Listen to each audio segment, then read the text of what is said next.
Hello and welcome to the second episode of the album review show with me, Paul. And me, Mark. This is going to be a slightly different episode this week as we're coming to the end of 2020, a year that we really want to see the back end of. We thought we'd go through 5 of our best albums of the year that have come out this year. So how have you been this week, Mark? Yeah, not too bad. It's getting closer to Christmas now, isn't it? It is. Are you ready for it? I think so. I'm awful with this kind of thing, you know that. I think I've got everything. We're not really doing much this year anyway, you don't are we? need to be ready this year, do you? It's No. just another day, pretty much. Yeah, I think it's going to be a bit depressing. But on an undepressing side, there's been a lot of good music come out this year, hasn't there? There has, yeah. Got off to a good start, and then obviously the pandemic happened.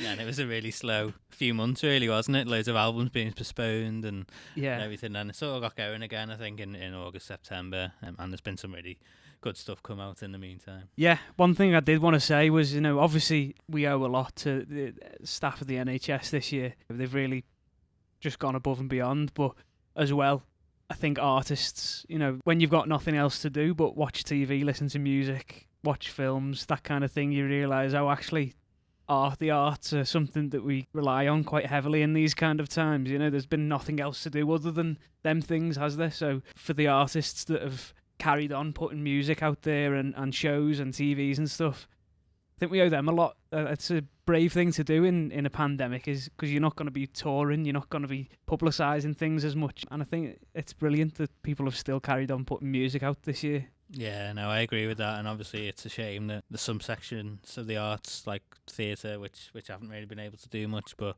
I think the whole live streaming, internet-based thing has kept a lot of people going, hasn't it, and has been a good way to get stuff out there. Yeah, we've needed it big time. There's been a few different things that have really got me through this year that have been kind of live stream based, and Blossoms being one of them. Blossoms were kind of the first ones really to be able to do it, and to do it they streamed their performance from last year, didn't they? Yeah, the Stockport Plaza. Yeah, and there was Everything have done so, and obviously just a plethora of a huge amount of artists have done so. So I'm just so thankful that the technology has been the thing that's kept us going through, really, and has been the key to, and again it's the creative use of the technology that's been the catalyst, really, of being able to listen to new music and see the bands that you love and all that kind of stuff. So that's where I'm at. I'm just so grateful that people have been doing it this year. Yeah, absolutely. Yeah, not all's been lost. Not all's been lost. There's been many excuses not to, and people have still done so. So yeah, it's been absolutely brilliant.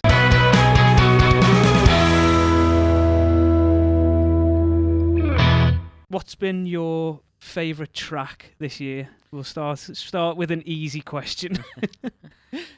Yeah, I mean, it's quite an easy decision, really. It was the first track that came to mind for me when we were discussing what to do for the show, and then my Spotify 2020 confirmed it for me, really. So it's The Keeper by Blossoms. Yeah, great track. Yeah. Great track. It's an absolute pop banger, really great piano, a driving sort of beat with really interesting percussion running all the way through. I think like the shaker and the bongos that run through the track really add this real energy to it. And the chorus is massive. I'm a real sucker for a gospel choir. I really enjoyed that chorus. You've got to love it, haven't you? Yeah. That outro as well, it's just brilliant, isn't it? The middle eight has a sort of all these things I've done feel to it. Yeah, I definitely got that from that song this year, that with the gospel feel, and it breaks down and it starts building and it really just transcends the rest of the song to a completely different level. Yeah, absolutely. Yeah, it's just a real feel-good track. As I say, it's me like most listened to on the Spotify Wrapped, and I really loved the video as well. I've been to New York and I adore the place, and just seeing them just messing around, walking around all these cool places in New York was just a simpler time as well. Yeah. No, yeah, I think it's filmed on like Super 8 camera film, it's and got like a vintage. It's a real vintage vibe, and the way they dress is quite a vintagey. They have like a very a Blossom style of dressing, and that all just plays into it, and there's the gospel choir in the middle of Central Park and all that kind of stuff. I think everything about that song is just a real feel-good film. It's something both of us really gravitate towards, isn't it? Yeah, absolutely, yeah. And we were lucky enough to see it live as well before things started getting shut down. And yeah. I think that's added to it as well, why it's the track of the year. Yeah, I think. I'm on the same lines with that because my track of the year is "Your Light" by The Big Moon. Again, just such an uplifting, summery, melodic, well balanced song for me. It's actually much longer than you would think. I think it's about 5 minutes long. So for a pop song, which it is. It's really, really long, almost 2 minutes longer than what it should be, but I just love it that the main hook in the chorus gets me every time. I can't help but sing along to it, and it just puts me in such a great place. And again, The Big Moon were one of the last bands I saw live in Liverpool, and that gig was just exceptional. It really was a brilliant, brilliant night. The whole place was jumping. Everyone was in a great mood. They covered "Praise You" by Fatboy Slim, and the whole place just went crazy when they did that. And this song kind of takes me back to that gig and a simpler time, as I've said. But it just is such a great song. I can't help but put it on almost every day. It's brilliant. Yeah, no, I really like that one as well. Wasn't lucky enough to see it live in that Liverpool gig, but it is one I listened to a lot. There was a few real good albums that came out at the start of the year, weren't there? And Blossoms and The Big Moons were up there with some really great content that came out then. Yeah. Was there any close calls for you? Anything else? Any special mentions for Song of the Year, or am I putting you on the spot there? You put me a bit on the spot, but one has just come to mind, and it's a bit out of left field, to be honest. But one that brought joy to me during the pandemic was Double Trouble from the Eurovision film. It's just the perfect pop song. Fair play, yeah. whatever. If it's whatever floats your boat, really, isn't it? At the end of the day, that was one of my most listened to, I think, on Spotify as well. And it was such a good pop song. It was short, snappy. It's almost just like a scientifically good song, isn't it? Yeah. He got the Eurovision formula spot on, didn't he? And you love the Eurovision, don't you? I do, to be fair, yeah. So, bit of a guilty pleasure, but yeah, that if you haven't seen that film, definitely check it out. It is a good one, and that came out at a really good time, didn't it? Because actual Eurovision got cancelled, and everyone was really low, really down about it, and then that came out, and everyone seemed to just love it, fall in love with that film and the soundtrack as well. So yeah, we are trying to expand our musical horizons, by the way. That is one of the points of this show, so I really do welcome all of that. Never feel like it's something that you should be ashamed of or anything like that, because if you like a song, you just like a song, don't you? You can't describe it sometimes. And as I say, were there any close calls for you?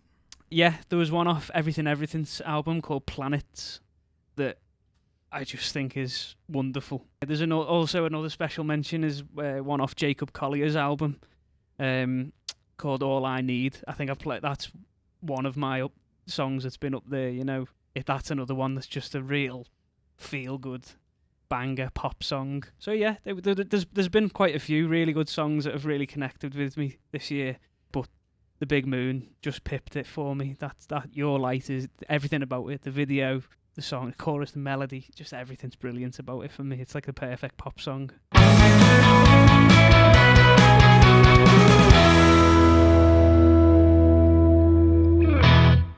Okay, so let's get to the main section of the show. What's your albums of the year? So we'll start on number 5, and we'll build up to our favourite albums of the year. So what's number 5 for you? Number 5 for me was an album by Margaret Glaspie called Devotion. We've been a big fan of Margaret Glaspie for a while, and this album really didn't disappoint. It was really, really brilliant. One thing that I'll probably say a lot in this show is that I really like a brave album. I like people taking risks. It interests me, and you should always try and broaden yourself and try and push the boundaries of what you're doing, and this album for me summed that up. Obviously, her first record, Emotions and Math, was a lot more her, a guitar, or her and her band playing it, and it was a very natural and very stripped back record, which is all that she needed. She doesn't need a lot because her voice is so good. But this record is a brave record in that she takes that quintessential style and aesthetic that she's built up in the past record and the EPs that she's done before,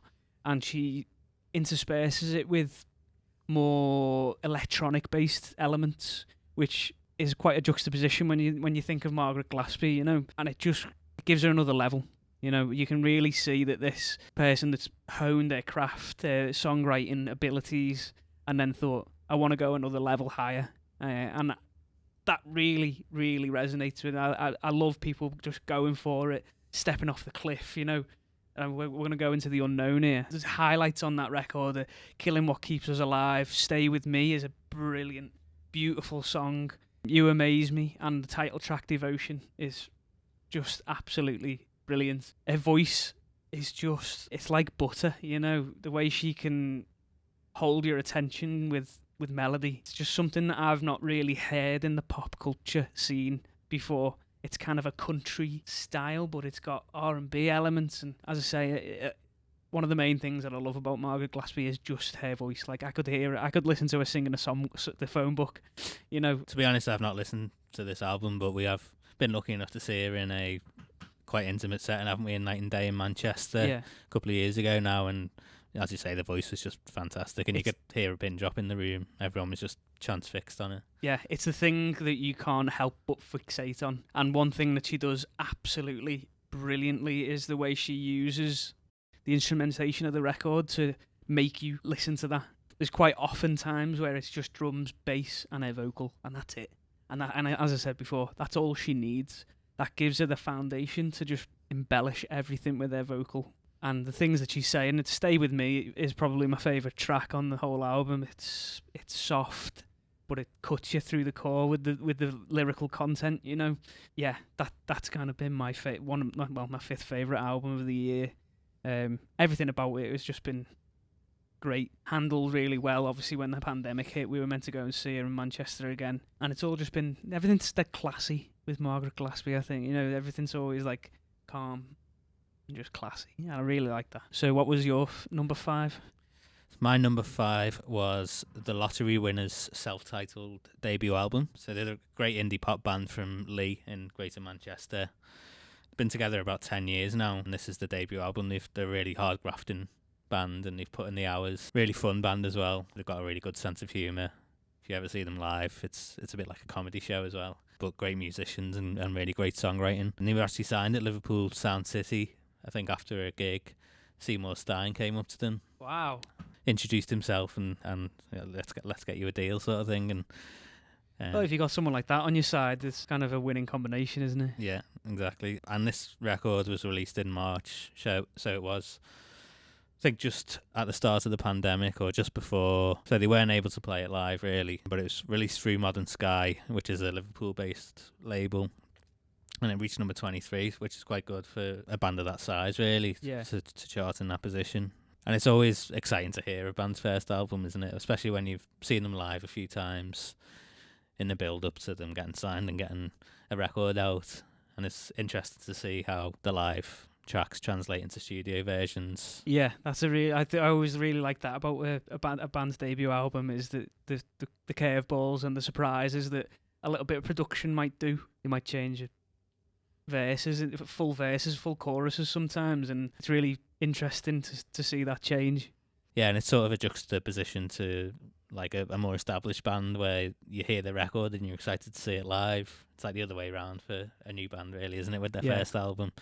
The production is really nice on it. They recorded it in Rockwood Studios, legendary studio in Wales, and there's just some really great pop songs on there. And the highlights for me, The Meaning of Life, Little Things, 21 and Hawaii. I think the band have sort of said that Hawaii is probably not one of their favourite ones because they probably wrote it for radio.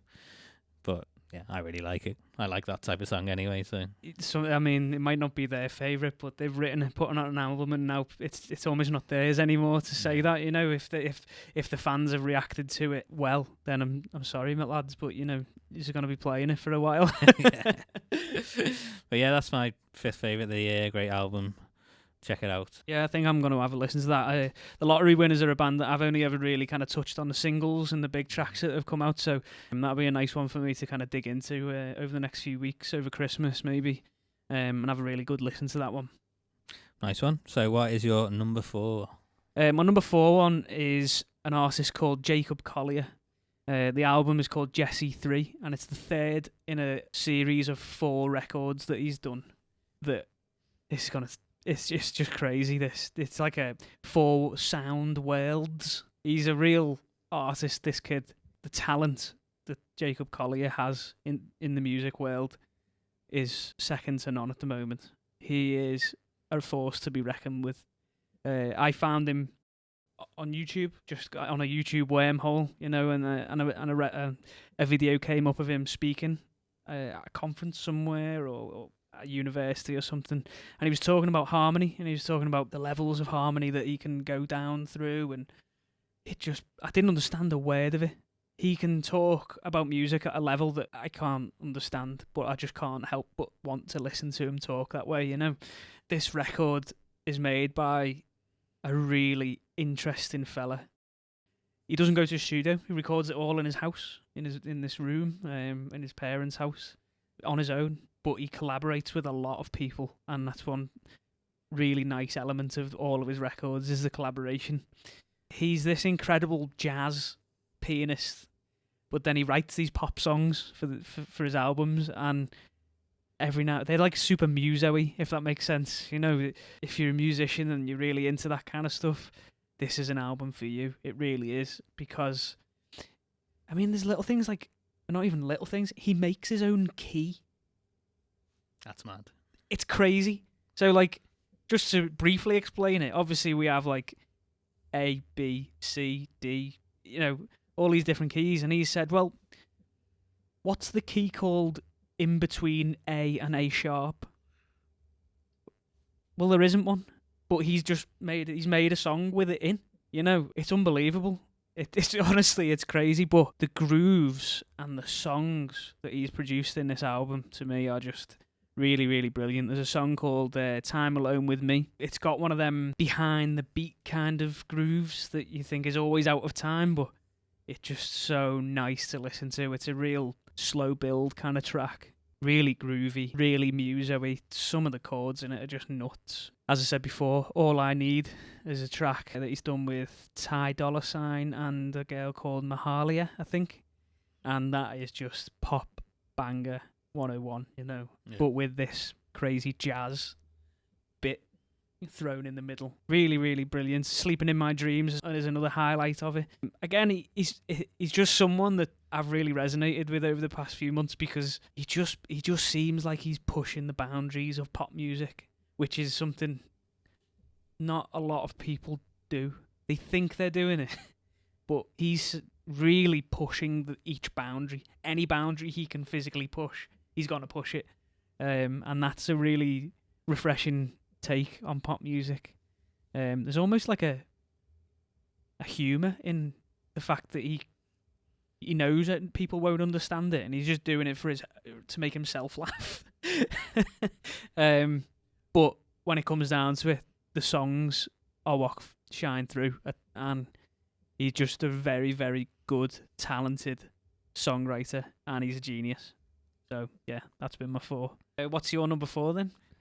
This is one I think you've listened to. This is Declan McKenna's Heroes. Yeah, this one just missed out for me. Yeah, so he's a 21-year-old from London, if you didn't know, and he initially gained recognition when he won the Glastonbury Festival Emerging Talent Competition in 2015. He's had one album out so far. What Did You Think of the Car in 2017? That one in at number 11. And he's just such a good, clever songwriter for his age. And this one is a real coming of age album at such a young age, which is mad. It's crazy, isn't it? Because his first record had so many great songs on it. You could say that was a coming of age album as well. But this one, he's kind of gone, this is who I am. This is absolutely my thing. Yeah, absolutely. He knows who he is. He's quite politically motivated when he's writing songs. So some of the subject matters and the content of his songs are really interesting. He gets his points across really well. He's a really good singer as well, to be fair. Great musician, great singer. And I think with this album, which I like to see, to be honest, he's used his touring musicians as the band, as the session musicians for the album, which a lot of people don't do they? They sort of tend to use different session musicians when they go into a studio. Yeah, it's nice to see, because they have such a great dynamic on stage. We've seen him quite a few times now, haven't we? And his band mean a lot to him, and you can tell that they mean a lot to him because they haven't changed. They're still the same people that were with him at the start, and that really comes across on the record. I think that he's kind of said this is the main part of the song and or whatever, and they've written it together, which is a really nice thing to see. Yeah, and some of my highlights off the album, Be an Astronaut is probably my favourite, and that was one that I did consider for track of the year as well. That was maybe second, I think, on my Spotify listen to. And Rapture, his new single's really good as well. That's a really fun one. It's just so fun. Yeah, I've seen the video for that. Yeah, it's mad, and it's just him all over. The mullet. Yeah, I love it. I can't stand it. But somehow he rocks it. Yeah, he does. He's got this little Berko tash and a mullet, and he just rocks it. It's nuts. Yeah, great artist. He's quite Bowie-esque, isn't he? At He's times. very, very Bowie. Yeah. Takes a lot of influences from 70s, 80s sort of rock. Really significant songwriters. Yeah, and not just with his music. I think his style and his aesthetic is very. It's got that David Bowie, Mark Bolan kind of androgynous, hair metal-y kind of thing sometimes, that he does kind of float in between sometimes. He wears a lot of makeup and glitter and he's sequined up. And it just adds this theatrical element to his music that live really, really comes across, and you just get bang into it, And the great thing is now he's pushed that boundary. And when we went to see them in Manchester, for example, there's just tons of young kids that are just so into it. And that's great to see, someone that's saying, don't have to dress this way, you don't have to dress that way, this is who I am, and this is the music that I make, and everyone's just going, yep. And people buying into that political side of the music as well, which is it's good. It's sort of capturing a younger audience, maybe for voting. Yeah, it's crazy because I think it's quite a difficult line to tread, the political song, and he does it with aplomb. He's got this way of making a political song that you can listen to on one level that's just a song that's quite nice to listen to. Don't be wrong, some of them are very political, and you can only listen to them as political songs, but they're done with a panache that I've not seen for a while. Maybe you can take Frank Turner for an example of like The Other Way, where this is a political song, and it's very a political song. It can't be anything else than like a political punk song. Whereas he's got this way of framing it in another frame that I really like how he can change these things up and say, it is a political song, but it's got another theme to it as well, and that kind of thing. Yeah, you think even going back to when he must have been 15 when he wrote Brazil, and that was about corruption in the World Cup in Brazil, in FIFA, and to write something like that at 15 it's just mad, isn't it? Yeah. So he's obviously very clever, very well read, and cultured. I think that's what comes across. He knows his onions when it comes to it, and that sometimes people, when they write a political song, they're just saying the things that they've heard before over and over and over again, But this lad, he knows his stuff about what's going on. He's so switched on, and it's great to see a young person coming through and just sticking it to the man. Love it.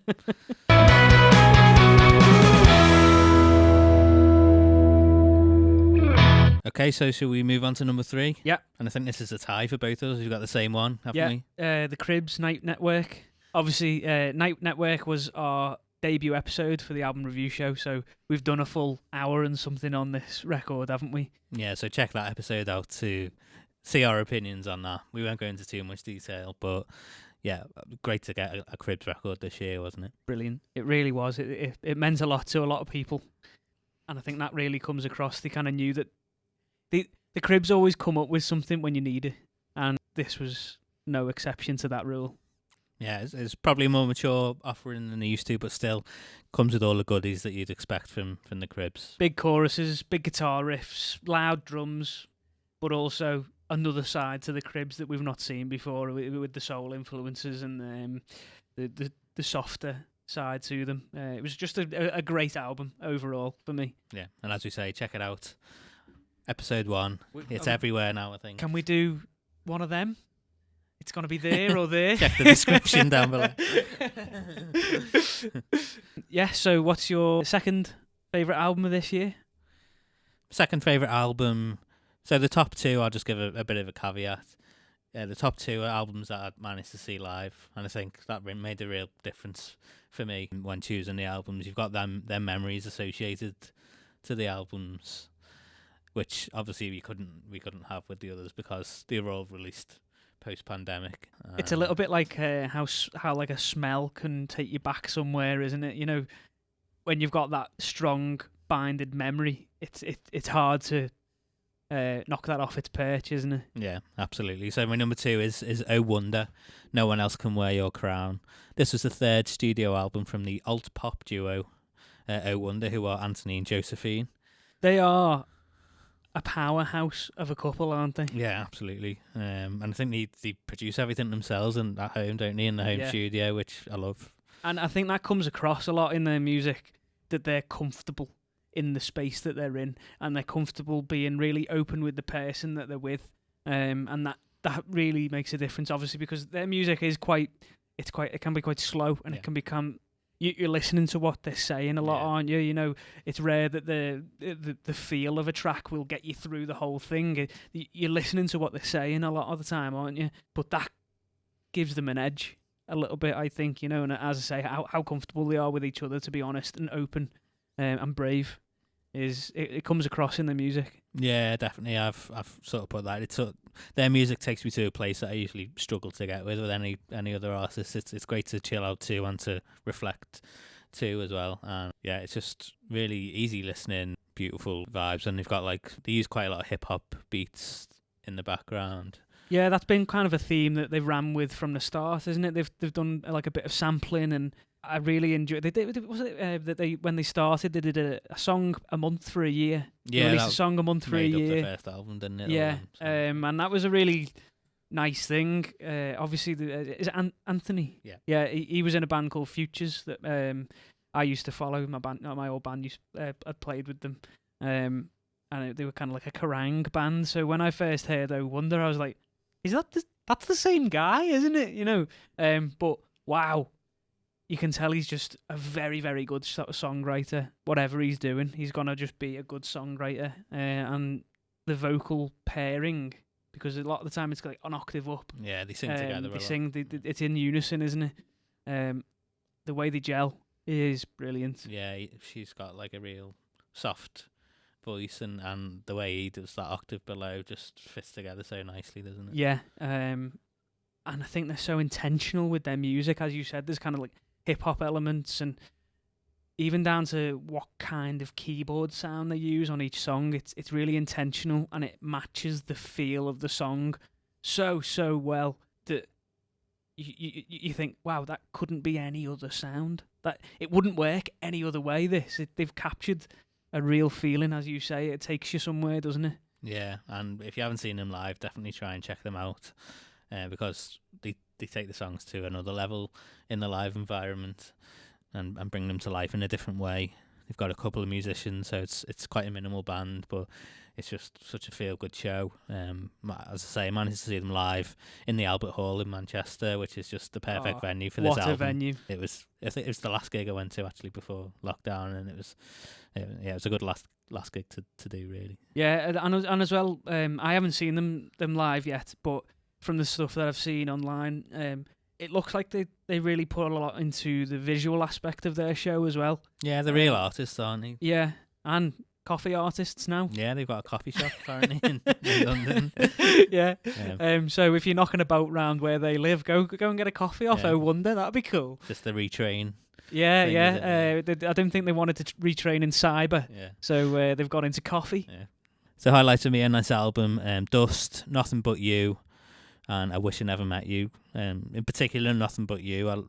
It sort of takes me back to Justin Timberlake's debut album, which I loved. It's got so many great memories attached. Justified. To that album for me, Justified. Yeah, one of the sort of more chilled out tracks on the album. Yeah, well, I suppose they're just a little bit older than us, aren't they, or around our age or whatever. And I think we're starting to see the effects of the music we grew up listening to that now people are bringing back up. There's a lot of like late 90s and early 2000s kind of stuff that's coming out now, I think, that has that real feel of early R&B in the 90s or early 2000s. And obviously Justin Timberlake was a big part of that, wasn't he? Yeah, 100%. Okay, so tell me what your number 2 is. This one had to be up there for me. It was Everything Everything, Reanimator. Everything Everything are just one of my favourite bands. They have this way of making music that I've never heard before. They make sounds with things that I didn't know you could make. Guitars, drums, bass, synthesizers. They just have this way of packaging their music that it grabs something inside of me, and makes me sit up and listen. This album is just full of brilliant, brilliant songs. They've been very, very intentional about even down to album structure, the way things are laid out, the artwork, everything is just so thought through with everything. And I really appreciate that. So highlight to this album for me, Lost Powers, the opening of the album. It's just a wonderful way to open an album. To come back after however many years it's been, I can't even remember, 3 years, with something like that. It just says, this is where we are now, and that whole theme just runs through the album. Big Climb, Planets, Arch Enemy, In Birdsong, and then Violent Sun, the last track. Yeah, you think to yourself, how is this the last track on the album? But you read interviews, and I've seen a few videos with them, and they've said it's like the last song of the night. That's how they thought of it when they were writing it, and it really comes across. It's this like euphoric, driving thing that sounds like the end of a night out with your friends, just before the lights come on, or as they've come on, and you're all hugging, and it's just a really feel-good track. But the album, it just had so much thought put into it that I can't help. I'm really excited for like the Grammy nominations, because I genuinely think they're going to be in with a shout with this. It's just a beautiful record. It's funny as well, because one of their main influences is Radiohead, and I know I'm going to get a bit of slack for this, but I can't really get into Radiohead, but they're one of their main influences, and I can hear Radiohead in everything that they do, but between the two, Everything for me, they just take the biscuit, There's something about the way Everything perform and do everything. This is one that I really have missed live, obviously everything got put back because of the pandemic, but when we can go and see this live, I'm so excited. Yeah, absolutely. I think it's a great album.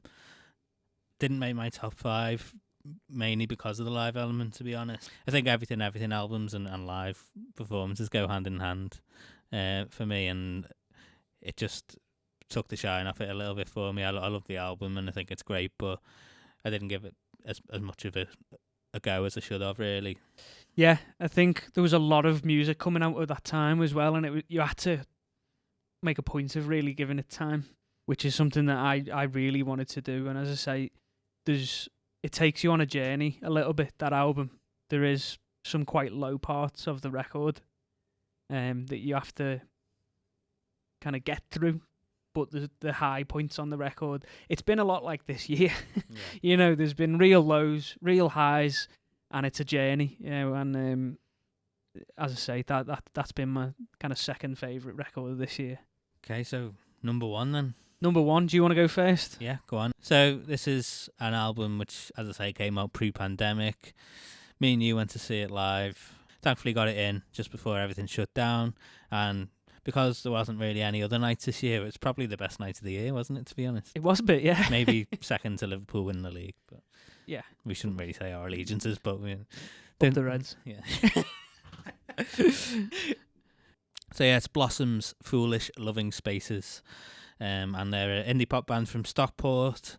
Been going since 2013 now, and this is their third studio album, and it was their second number 1. So charted at number 1.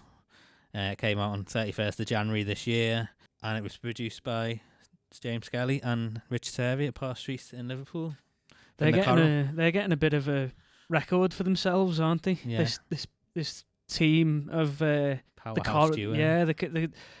Coral and Rich Turvey, they are producing some real music in Park Street in Liverpool at the moment. People are coming from all over the world, really. Obviously not right now, but people are coming on from all over the country to make really meaningful records there. Yeah, when you've got 2 number 1 records under the belt now, it's a pop masterpiece, isn't it? Yeah. For me, you can really tell that they've kind of moved away from being a guitar-based band. It's a record where they've introduced a lot more instrumentation. You mentioned it before with the the percussion and things like that. But mostly, I think they've come out and said that they wrote most of it at a piano.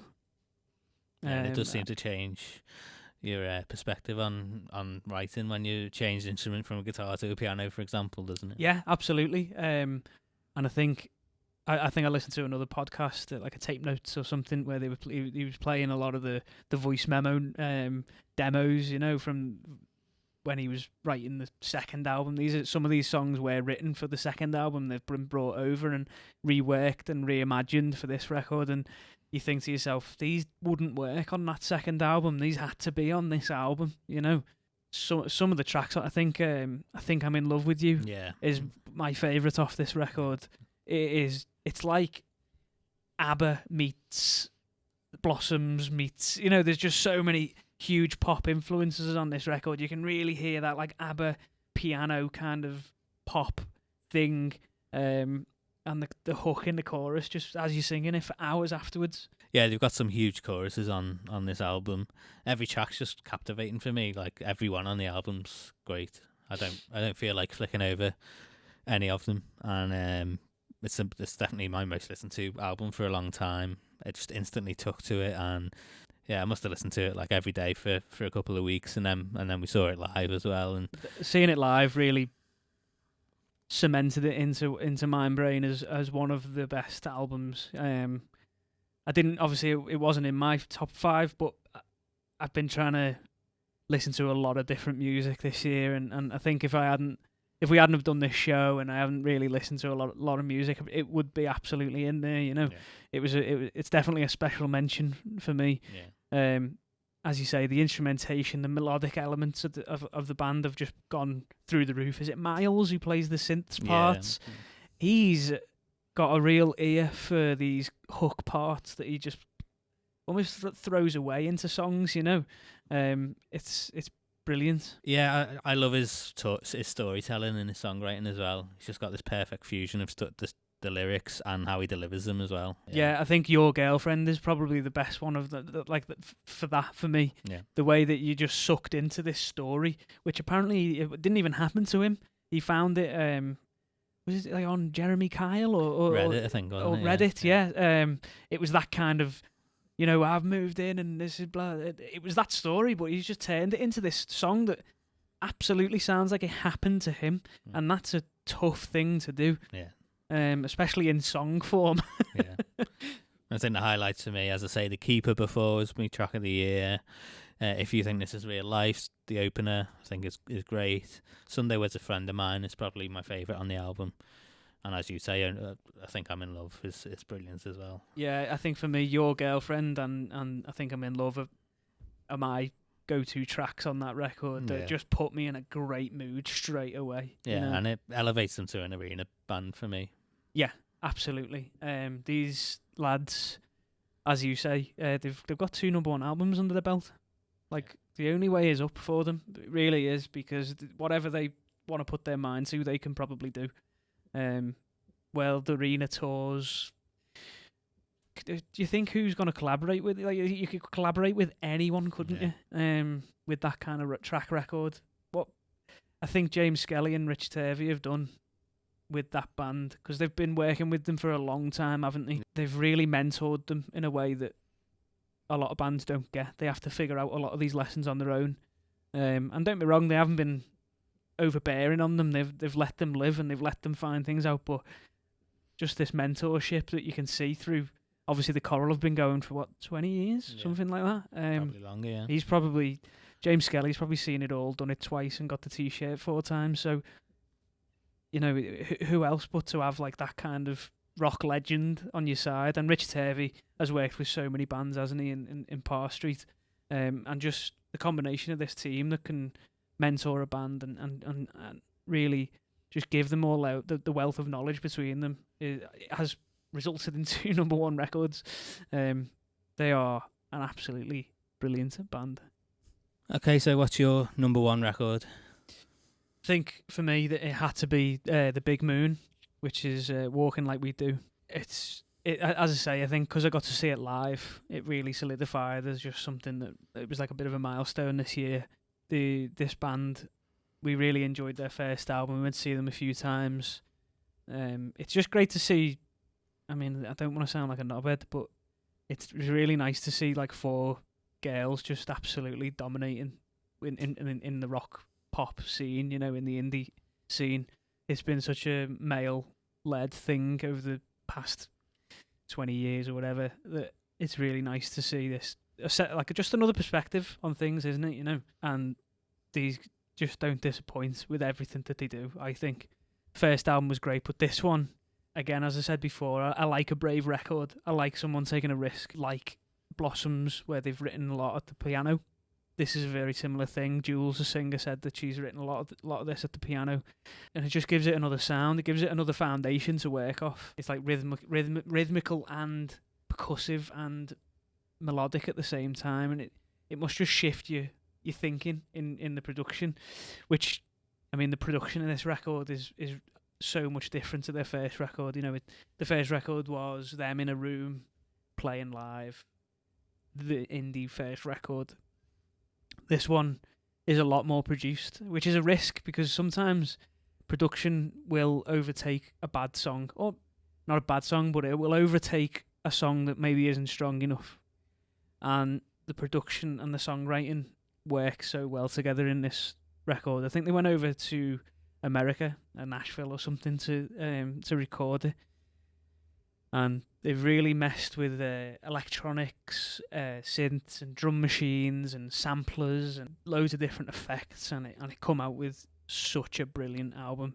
Obviously the highlights for me were Your Light, It's Easy Then, Why, Take a Piece, and Barcelona is, when we saw that, that's obviously a fan favourite, you know. Yeah, just a brilliant record. I think lyrically as well, the singer Jules has really kind of taken her time, and she wanted things to be right. She wanted it to be, she knew people were going to be listening to it because the production's a lot more sparse. As we said with Oh Wonder, you're gonna listen to the lyric and what it's saying and what she's trying to get across a lot more.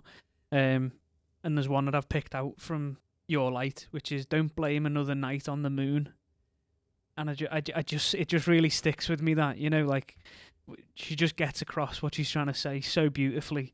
What a record! Really puts me in a great mood. Yeah, no, I love it as well. Just missed out on my top 5 probably. They're such great musicians as well, aren't they? Fern, obviously being a drummer, I've seen him live a few times, and Fern really stands out as such a talented drummer. She's fantastic. She plays the keyboard and drums at the same time. And yeah, it's great when you watch her doing that, isn't it? You know, it's like tapping your head and rubbing your belly at the same time. Like, I can't think of how you would even begin to start practicing that. Yeah. But I think even in how she writes her drum parts, yeah, really clever. She's really clever, very intent on delivering something that maybe you haven't heard before, or if you have heard it before, there's going to be a slight twinge, like a little change that makes you think, oh, that was different. Obviously, each one of them have got their qualities, and yeah. So Sophie's in Argyle.